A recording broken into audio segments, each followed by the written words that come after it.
Without hesitation, I believe The Planet of the Ood is one of the most underappreciated stories of the entire Russell T Davies era, next to Gridlock, Boomtown, and the Impossible Planet / Satan bit, which is going to come back up in this review.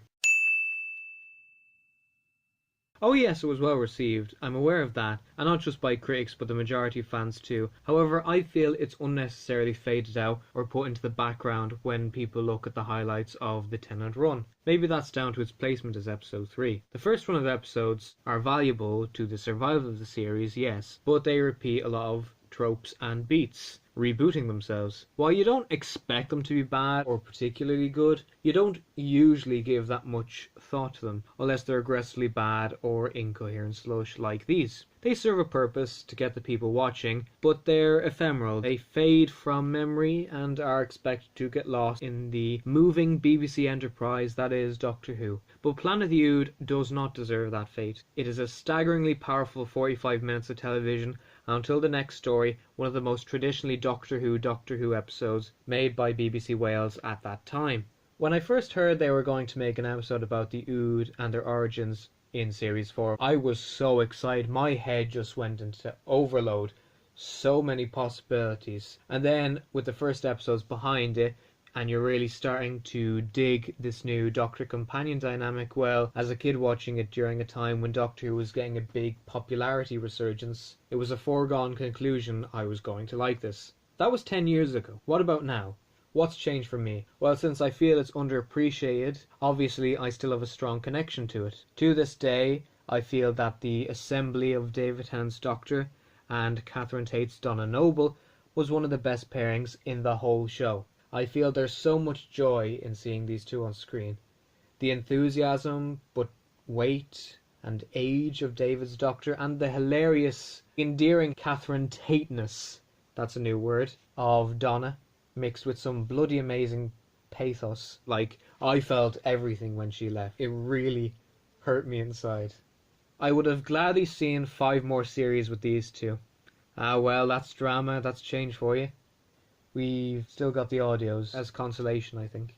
Now, where was I? Oh yes, the Ood are definitely one of the strongest aliens from a conceptual and visual standpoint. They're a fascinating blend of creepiness, empathy, and revulsion.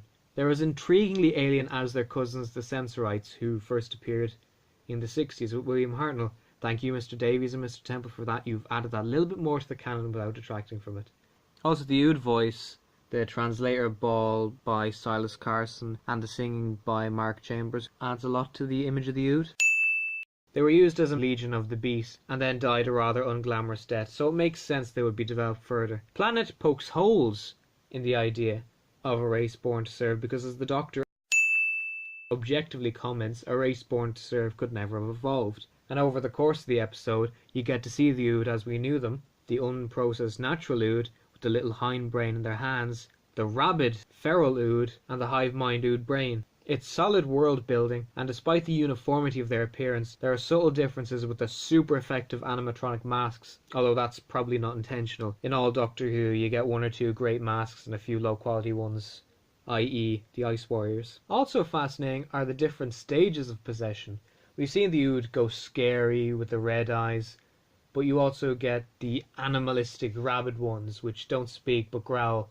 These ones were actually inspired by the zombies featured in the film 28 Days Later.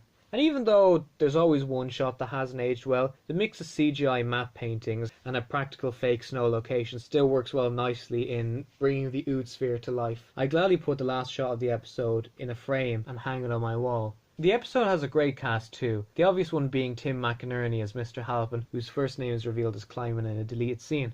Blackadder fans will remember him as Percy later Captain Darling, the dipshit Burke turned slimy shadow of Melchett.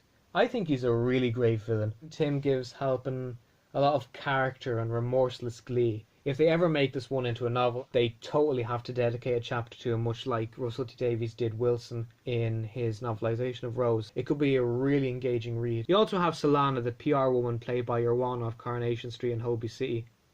Aisha Darka, that's her name. She has one of the most memorable moments of the episode where she's very nearly convinced to switch sides by the Doctor and Donna, but rats them out instead. It's a case of actions speaking louder than words, and she might have probably lived longer if she didn't grass them up. Instead, she's zapped by a sneaky red-eyed Ood. Oh, that's another thing I like, that the Ood getting possessed is an actual thing. It's not exclusive to the previous episode. You've also got the incredibly underrated character of Mr. Kess, the head guard played by Roger Griffiths, who recorded a commentary with veteran Doctor Who director Graham Harper on the Complete Series 4 box set. He portrays the sadistic motherfucker very well. He goes over the top at times, but never makes it unwatchable. On the DVD commentary, he talks about his son's experience watching the episode and the questions they ask. They should certainly give Kess a backstory, like his life choices that led him to the 00, and maybe how he got that scar. And yes, it is incredibly ironic that we have a black character be a slave driver. There's also a cameo from your man who played Sophie's dad in Peep Show. He owns the role of a businessman. He suits it down to the ground before he's murdered by an Ood in the pre-title scene. And finally, Dr. Ryder, played by Harry Potter's dad. He's fine. He's not given a lot to work with. He blends into the background appropriately, yes, but on repeat viewings you do pick up on the fact that a character who's present in most of Halpin's scenes has to be a double agent photo activist. Friends of the Ood, an inspired name for a PIA-style organisation. He also does that irritating trope of explaining everything in front of the big bad. Monologuing, I believe Brad Bird called it. He signs his own death warrant of the gruesome fate by being chucked off a balcony into a giant brain. That's very Doctor Who, isn't it? Another aspect of Planet of the Ood I have to praise is Murray Gold's score. Now, I already like Gold's music. In some episodes it's a standout element or only redeeming quality. Here I cannot separate the story from the tracks. The Song of Captivity is truly a breathtaking piece of vocal work, and of course the counterpiece Song of Freedom is a euphoric work that drives home the exorcism of suffering when the circle is broken and the Ood are freed. It comes back again in Journey's End, and it is used so appropriately. It is such a powerful piece. It's like Series 4's happy ending music. God, this episode just makes you feel so much. The other bits I like unfortunately haven't been released. That's the fan in me for you. The chase piece with the Doctor and Donna in the warehouse and when everything's going to shit and there are explosions everywhere. The unnaturally sounding Ood song that plays, most notably Halpin loses his humanity or what little he has of it. And the little notes of doomsday that peter in and out when Ood Sigma tells the Doctor, "I think your song must end soon."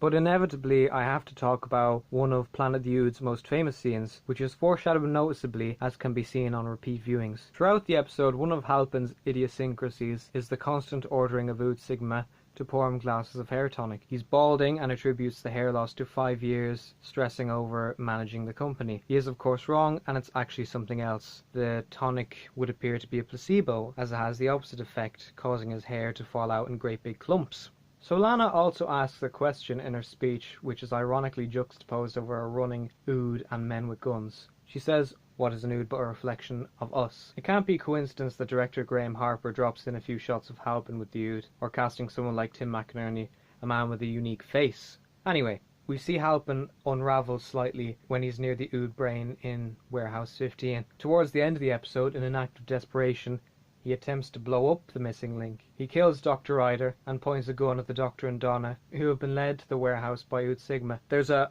beautiful subtle moment where the gun is being pointed at Donna. The Doctor moves her behind him. It's so small and you would think it insignificant, but it really says an awful lot about the character of the Doctor and how valuable the companions are to him. It's at this point that he cops on there's something else in his drink.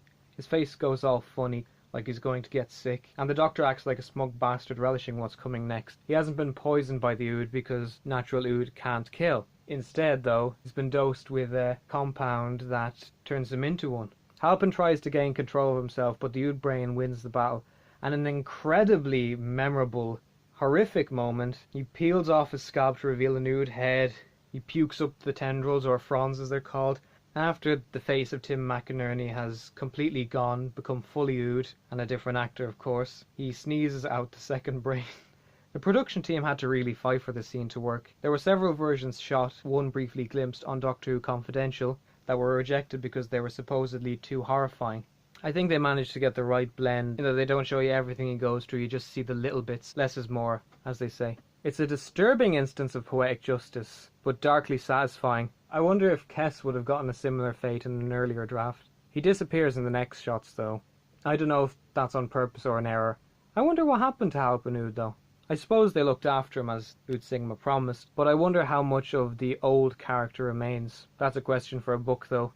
When I think about it, there are so many marvellous parts of this adventure. I'll list the first ones that spring to mind and probably edit in a few more. But the development of the Doctor and Donna's friendship is up there. Donna is just so humane. She's an incredibly well thought out audience surrogate. Her reaction and attempt to comfort the dying Ood is beautifully written. Her Ferrari comment, comparing the rocket to the Doctor's leasebox, weeping when she hears the Ood song for the first time, and mentioning how her expectations of travelling with the Doctor have been crushed, and the comments upon seeing Halpin transformed into an Ood.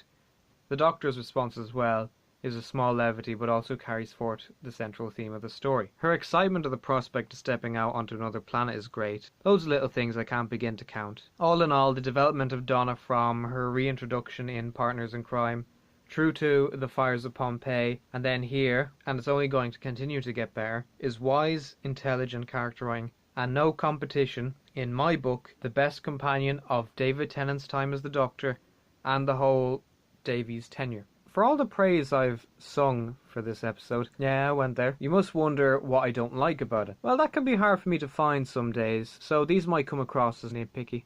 I've mentioned already that writer monologuing is an annoying trope at times, and feels like it just gives an excuse for helping to kill him, making him completely unsympathetic so as to deserve his fate. I'm also in agreement with pretty much everyone in that Donna's response to an Ood calling her Miss is a dreadfully incongruous line. Why'd you say Miss? Do I look single? In an otherwise sweet and poignant exchange between human and alien. It's a bit too Lauren Cooper. I also don't like the obvious red shirring of the drunk businessman that interrupts Alana. Unlike the fan show, however, I'm not going to criticise it for being silly, because the story by Keith Temple, the directing by Graham Harper, and performances from the cast and the production values are far too strong to allow anything like that be a problem. Besides, it adds to the classic Who vibe, well, the best of it anyway. In fact, Keith Temple stated his original script was much closer to that style of storytelling. The scene where the Doctor is running from the giant claw definitely feels like a cliffhanger moment. To wrap up, Planet of the Ood is an incredible episode that shouldn't be lost in the shuffle. It's an ideal continuation from the acceptable fun of episode 1 and the mostly traditional but also challenging Fires of Pompeii. It's quotable like the best of Doctor Who, and the Doctor and Donna's friendship develops further into a wiser, nuanced one by the end. Once again, I'm repeating myself, I have a habit of doing that, but I would love for this episode to become a part of the new target range, because it could enhance the depth of characters who weren't given enough screen time, Ryder and Solana and maybe Bartle, or it could also put back in elements that were cut out for pacing and budget reasons, such as Halpin finding out Bartle called him an idiot on the CCTV footage and subsequently cancelling his pension, as well as the first meeting between Halpin and the Doctor and Donna, which didn't make it into the final broadcast. Ah well, man can dream. That's what I'd want to see. I don't know if I ever will. Planet of the Ood. I'd love to give it a 9 out of 10, but I'll leave it at 8 out of 10. This is not just good, it's bloody excellent Doctor Who, from one of the best seasons in recent memory. And I still have fond memories of that period in the show's history.